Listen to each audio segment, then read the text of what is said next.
Welcome to Fun with Procurement. I'm your host, Emma Edwards, part of the marketing team here at 2x2. Fun with Procurement is the place to listen for any procurement professionals and anyone who has an interest in procurement to get invaluable insight into the issues facing us today. Our speakers today are Rob Kissick, the founder and CEO of 2x2. Born in Neath, Rob is a proud father of two with a drive to add value to people's lives. Helping people is what motivates him, whether it's by saving churches, schools, businesses and charities money through 2x2 or by helping his community. Rob is the chair of trustees for his local church, where he works with others to aid those in need. And I'm delighted to introduce our very special guest today. First time for Jennifer Williamson, Director of ChurchMarketPlace. Jenny works with Catholic organisations, schools and trusts to achieve value for money to further the mission of the church. ChurchMarketPlace has worked with 2x2 for over 10 years. This episode today is all about procurement challenges for multi-academy trusts. Hello, Rob, Jenny, welcome. We're going to start with a bit of an off-topic question. What was your favourite band as a teenager? And we'll go to our brand new speaker, Jenny. Okay, so I was very lucky to be born in a very strong era of music. And then as a teenager, my first album I bought was Adam and the Ants, Ant Music. I don't know what people think of that. I'm not that familiar. What's their best song, Jenny? Prince Charming. Oh, yeah. I'm not going to sing it. Yeah. I'm not going to sing it. Also, U2, Duran Duran, a great era. Yeah, I think it's hard to pick one band, isn't it? Really difficult. What about you, Rob? I think mine, being a good Welsh boy, probably Stereophonics. I absolutely loved Stereophonics when I was younger. Quite a broad music taste. So I guess, the early Now albums, kind of probably there's a mix of stuff on there. But I would say probably Stereophonics. Went to watch them at Cardiff Castle about 25 years ago. Definitely a strong contender for my favourite band when I was a teenager. Yeah, good choice. Great, thank you. So let's get on to why we're here and talk about the subject of procurement challenges for MATs. What do you think are the greatest challenges they face today? And we'll start with Rob. Yeah, I think MATs are in a really interesting space at the moment, an interesting time, I guess, in kind of education at the moment for multi-academy trusts. One of the key challenges, I think, from a procurement perspective is management of risk. I think the government agenda, which is clearly pushing towards growing multi-academy trusts, and we see that in the Department of Education strategy, is starting to really kind of accelerate the growth of multi-academy trusts. There are well over 1,000 multi-academy trusts now, but if you look at the average size of them, they're still fairly small. They kind of initially started at single kind of SATs, single academy trusts, then moved into small multi-academy trusts. And we're seeing this real emergence now of bigger multi-academy trusts, certainly in that kind of 11 to 26 space, that size, and a lot of consolidation of MATs in the smaller MATs into that bigger size. And whenever you do that, whenever you bring organisations together, risk is always a massive challenge. So I think risk in terms of, from a procurement perspective, that what are the legal contracts that those schools have in place? What are the risks that are being onboarded or brought into that multi-academy trust as a result of bringing either new schools in or other multi-academy trusts merging together?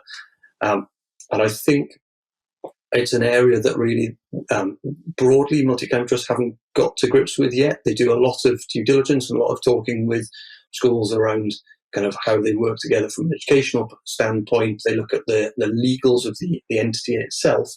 But more often than not, they don't seem to get under the skin of the actual contractual liabilities and issues there the schools may bring. And we've seen a number of issues where, individual schools can join a multi-academy trust, and they've got a massive liability potentially in something like an MFD contract, for example. And that MAT, without realising it, is taking on that responsibility. So I think risk is a big one.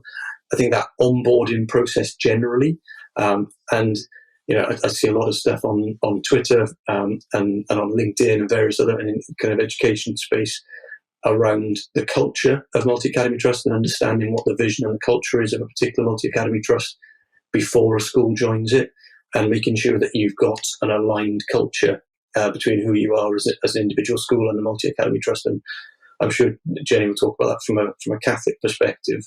But yeah, those kind of are two key areas, I think, for me. And if I was going to take that kind of onboarding one step further in terms of kind of an area that procurement challenge, I would say then it's understanding who are the suppliers and what they're spending their money on, and really trying to rationalise how they can get best value for money. One of the things that the government talk about a lot with multi-academy trusts is they help schools to get better value for money. They talk about being able to have bigger buying power, etc. But you really need to understand your suppliers, really need to understand the marketplace in which you're operating, when your contracts are up, whether you're buying the same goods and services.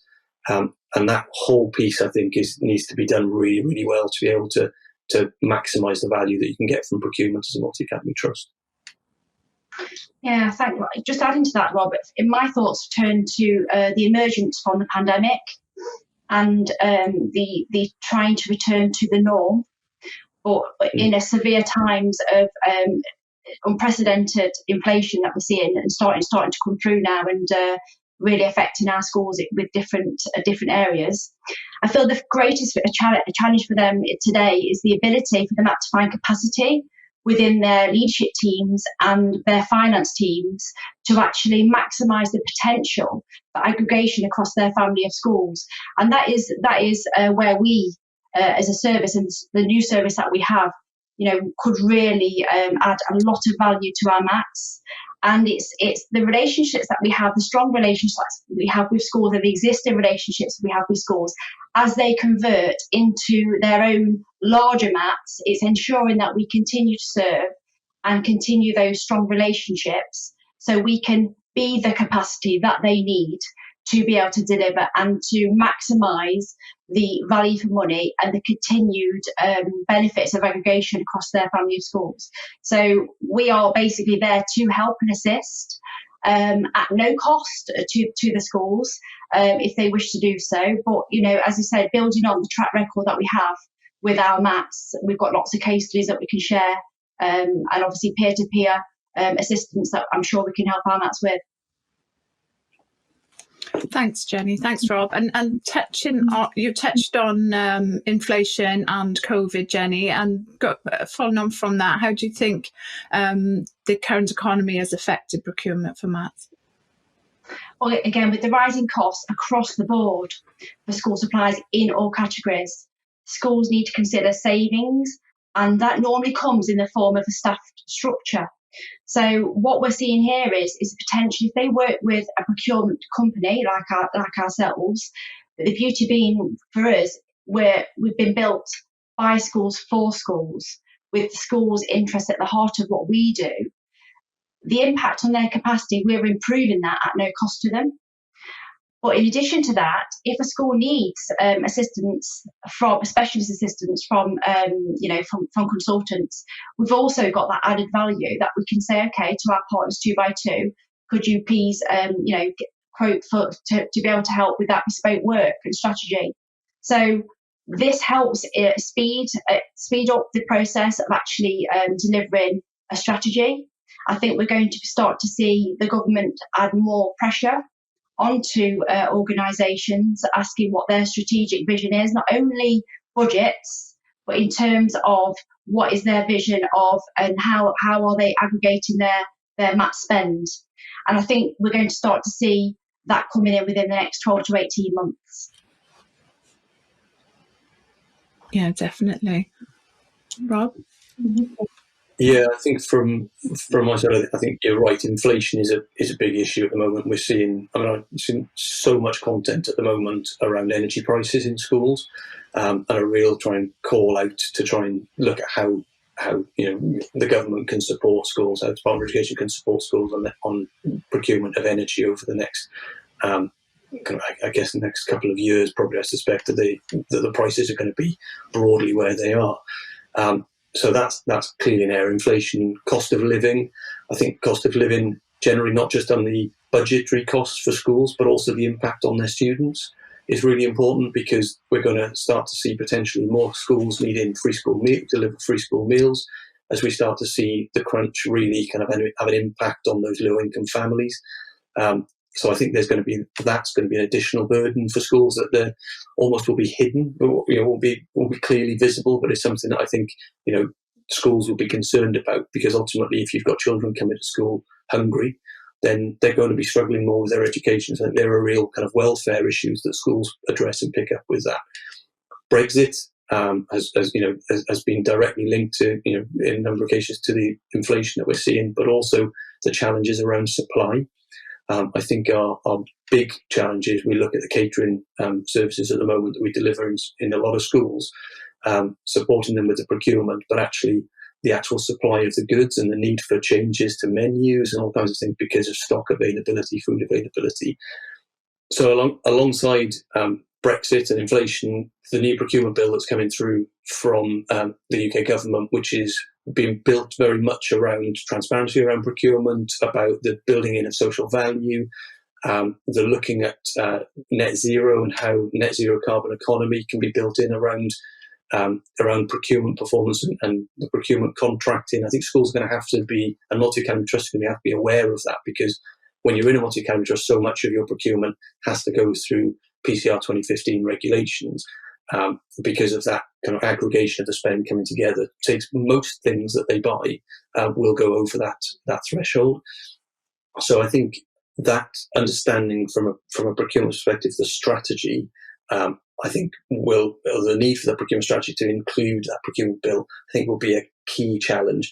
The current economy will put pressure on that because of the inflation and the price rises. So there's going to be this interesting tension, I think, in schools between their values and what they want to deliver and the culture and how they want to support the local economies and how they want to support, small businesses and all that kind of stuff that is fantastic for schools, and the increased costs that they're going to see at the moment, which is a big challenge. The last one I would say, as a point on kind of the impact of the current economy, is knowledge leak. So coming out from a pandemic and the stress of the pandemic and the stress of managing a school estate through the pandemic, I think we will see leakage. I think we're already starting to see leakage of experienced school business managers, school business leaders within the sector. And I think there's a real, it's got to be a real concern there if that knowledge starts to leak out of the education sector. How can we support and how can we train individuals to come in behind and fill that gap, because it will undoubtedly leave a gap in the sector. You just prompted my thoughts there, Rob, actually, about knowledge in terms of lots of MAT boards and governing bodies don't actually have been beautifully oblivious to PCR 2015 regulations all this time.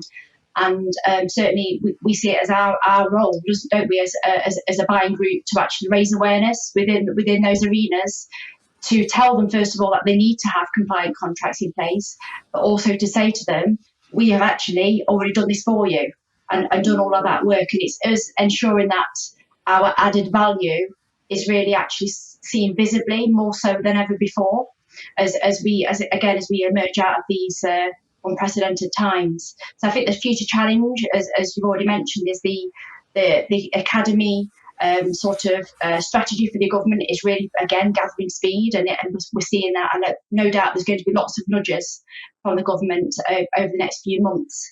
But luckily for us, as two organisations, we have the vision to actually work together in collaboration.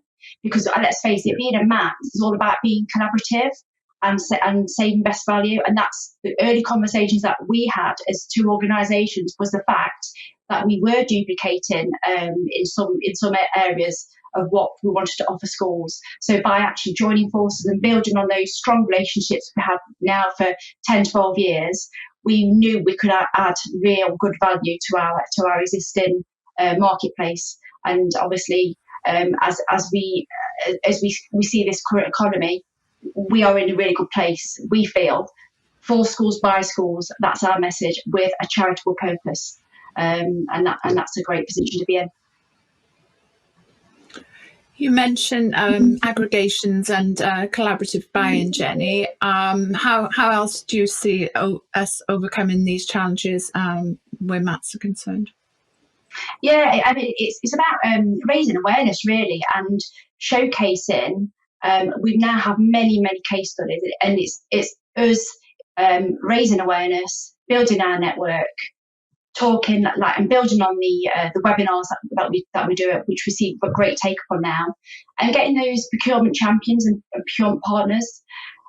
Talking to our education buying group board, we've got 3 MATs on there that we're working very well with. And again, it's because we listen to our audience that we can actually react, because we are wanting to serve the best way we can. We are very willing to listen. And as an organisation where we're all working on the same page, we can actually change our direction and prioritise different categories according to the needs that our MATs want, which is exactly why we've done catering and cleaning as the first contracts that we've had.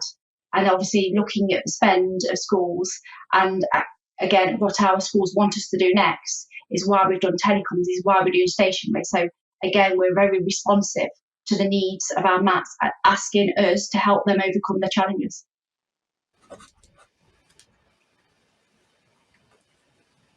Yeah, I think at a MAT level, I think as well it's about getting ahead of the curve. So being proactive, thinking about how they can do good contract management. I think it's about how do they use their systems well. And I think that again, when Jenny touched on it there about collaboration, it's how do we get organisations to collaborate together? And often they don't have time to do that collaboration. They all want to work together, but actually they all have their day jobs and they're all incredibly busy. School business leaders are some of the busiest people I know.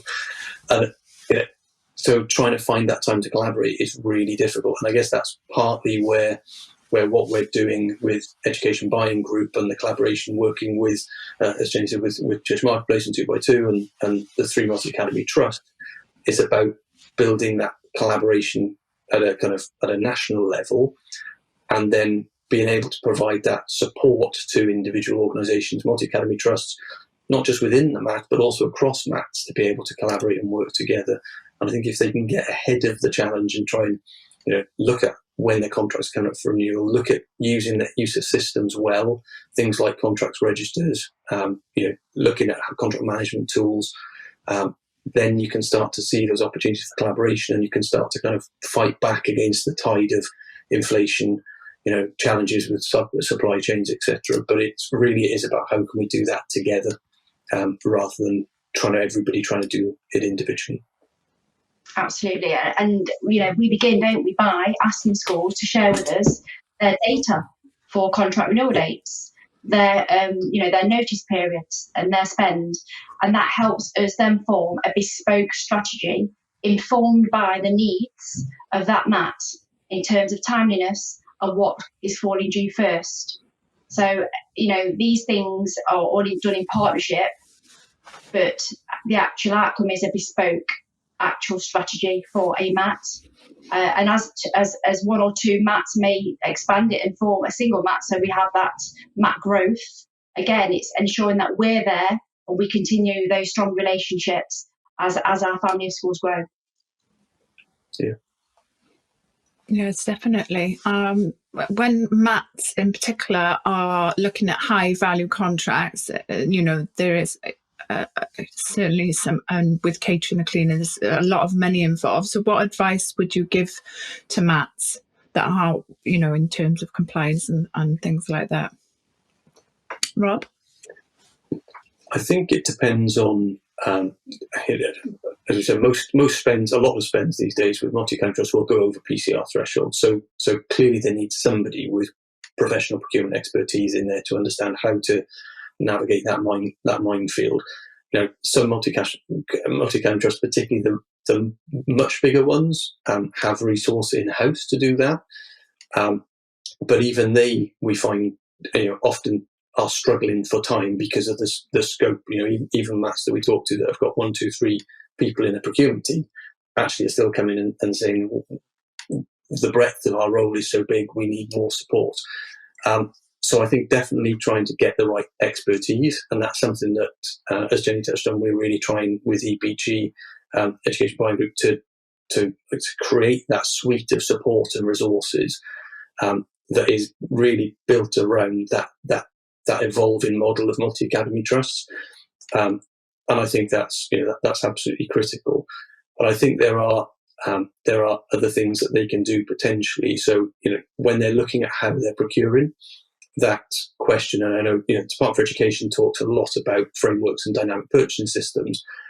And probably if I go back probably 3 or 4 years, it was a real challenge in the education space to find good frameworks and DPSs that were education based, that were built around the needs of a school, and that has evolved. That's improved, and there's some work from the Department for Education that they've done that has helped with that, certainly. But I think what we saw is still that need, and particularly that need for multi-academy trusts to think about their procurement needs, which is why we run the frameworks and the DPSs that we do, because we think there is quite a unique need in multi-academy trusts for that procurement support. So I would say frameworks and DPSs are definitely helpful, not just because they're more efficient to run the tender process through or a call-off process through, but than running their own bespoke tender.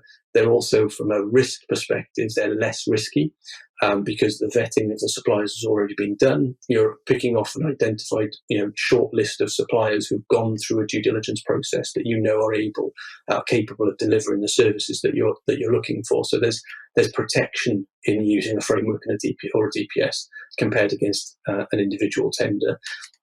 And I think there is a risk with tenders, particularly as inflation goes up and pressure on private sector increases. There's a risk of more challenge of procurement practices and procurement tenders from the private sector, which we regularly see whenever there is a kind of a crunch time in the economy. Generally, the level of challenges rises because the private sector is under pressure. So I think there's a provision and a protection within that frameworks and DPSs give. But I do think, again, it comes back to how do we work together, and that's really why, again, is the heart of Education Buying Group in for schools and by schools. And I know we say it a lot, but it is true. That is effectively the service that we're trying to create and have created is one which really has that collaborative spirit at its heart, sharing information, sharing knowledge, sharing the benefit amongst those multi-academy trusts, to be able to support schools in delivering that education to the best of their ability. And I think that's probably collaboration, use of frameworks and DPSs and the tools that are out there, definitely important, and that professional procurement advice. And if I may, Rob, just to add to that as well, today's topic is fun with procurement. We all like to have fun. When it's not fun is when we haven't got enough time or something's urgent. And so that's why it's very important that we understand a MAT's needs and when their contracts are falling due, so that we aren't having to, turn around things very quickly, causing, like you say, potentially an increased risk, but more importantly, a stress, not only to the school business manager internally and the MAT board, but also, those that are working with them as well. So I would say, please, give it time. Certainly with catering and cleaning, it involves people and there's HR processes that need to go through. So you need to be going sort of like 10 to 8 months ahead of time to give all of those processes lots of time and building capacity for pauses if we need to pause and sort things out. So certainly strategic approach. Let's not rush. Let's have a nice, calm approach so we can have some fun with procurement. So Jenny, you are in charge of a newly formed MAT. Procurement wise, what is the very first thing that you would do?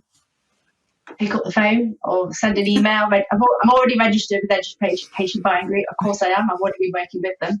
Now I'm in a MAT. I'm thinking, okay, let's contact them and let's get some assistance. Let's complete the contract audit tool.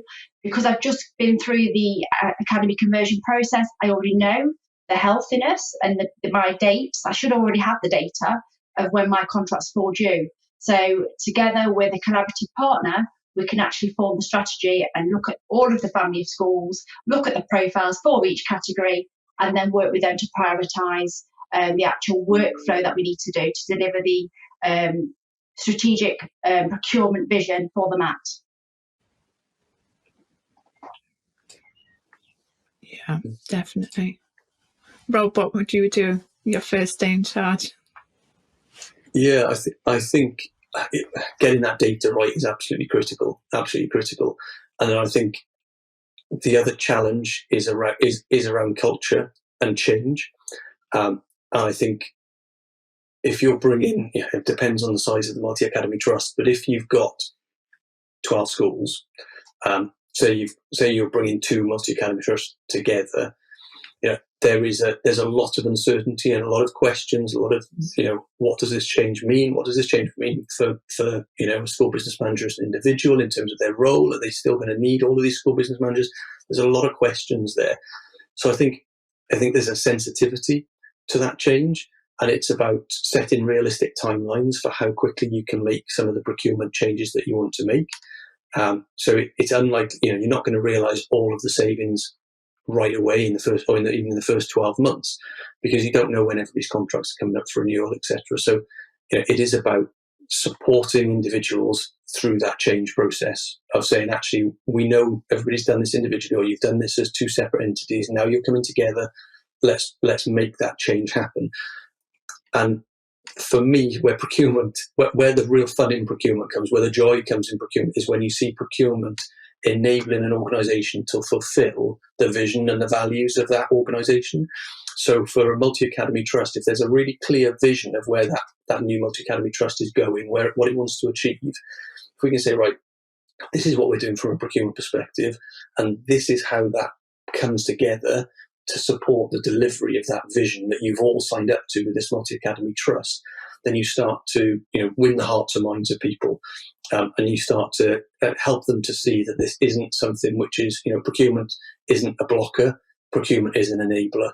And it's an enabler of that MAT achieving its vision. It's an enabler of that MAT delivering better education standards and services and wider services to the peoples that it serves, supporting its staff, so its well-being more effectively. There's lots of things that procurement can enable a MAT to do. So it's really unpicking that and then looking at how strategically over time you can deliver those in the best way to support individuals, because we recognise it is a time of change. Well, thank you both for joining us today. I think that was a very interesting insight into the challenges that trusts face when it comes to procurement and risk, compliance, collaborative buy-in and alignment, all on the journey to good strategic procurement. Definitely a lot to think about. If you want to find out more about our fantastic speakers, they're on LinkedIn, and I'm sure they'd be over the moon to connect with you. We hope you enjoyed this and found it useful. Look out for our next podcast. It's coming very soon. Or subscribe to our newsletter to be notified about all the upcoming episodes. Thank you for listening. See you next time.